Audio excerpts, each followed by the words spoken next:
All right, welcome back. So the title of this mini lecture is Bonaparte's Europe, and we're going to talk about five key terms that you need to know in order to understand more really about the kind of European society that Napoleon Bonaparte was trying to create. All right, so first off, emperor. Emperor. Now, Napoleon is going to proclaim himself emperor in the early 1800s, within a few years of taking power.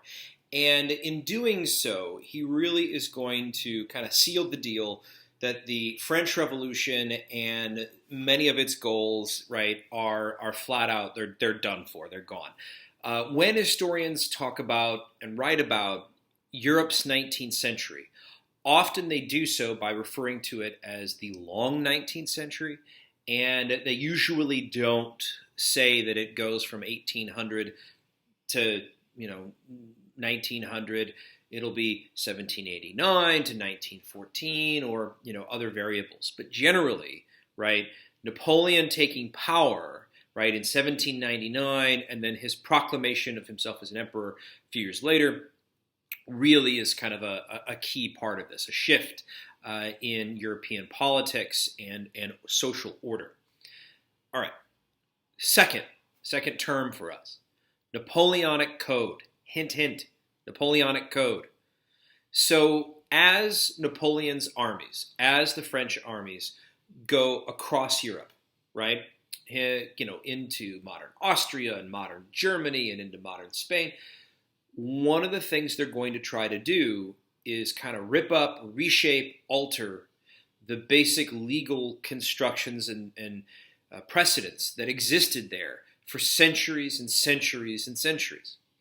And this code, of course, will not only represent versions of reform, certainly within early 19th century European society, but arguably it would set the foundation for modern European law, out of which much of Europe still grapples with in the last generation or so.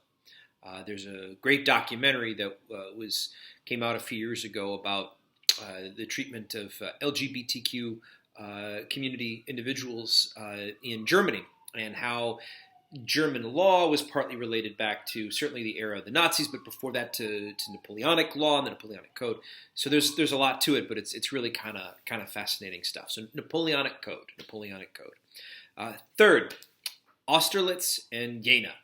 So one of the things that Napoleon was fairly effective at was in constructing massive armies and using them efficiently for combined arms warfare, unlike other major military leaders of his generation.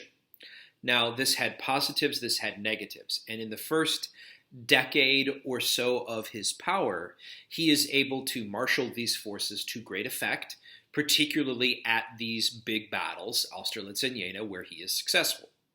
Now, as he moves forward, right, there will be difficulties and he will overstep his boundaries, and we'll get to that in a second. 4. Treaty of Tilsit. Treaty of Tilsit. So this happens in 1807. It really kind of represented a success for Napoleon, in that he's able to kind of bring Europe together, kind of create this continental system that he wanted to be able to kind of oversee. Now, one of the many sort of points that Napoleon really isn't effectively anticipating is, of course, the role of insurgency, the role of the British Navy effectively. And, of course, even though he's creating this continental system, it's going to slowly start to peter away, which kind of brings us to our fifth term, and that is invasion of Russia. So in 1812, Napoleon invades Russia. He does so in the summer, and by late fall, early winter, his now very extended supply lines get bogged down, and his men falter. So Napoleon enters, and his armies enter Russia with 600,000 men. They will leave it a few months later with 60,000 men. And what begins here out of abject failure will only continue on for the next few years for Bonaparte, culminating in his final defeat, of course, at Waterloo. All right. Thanks so much.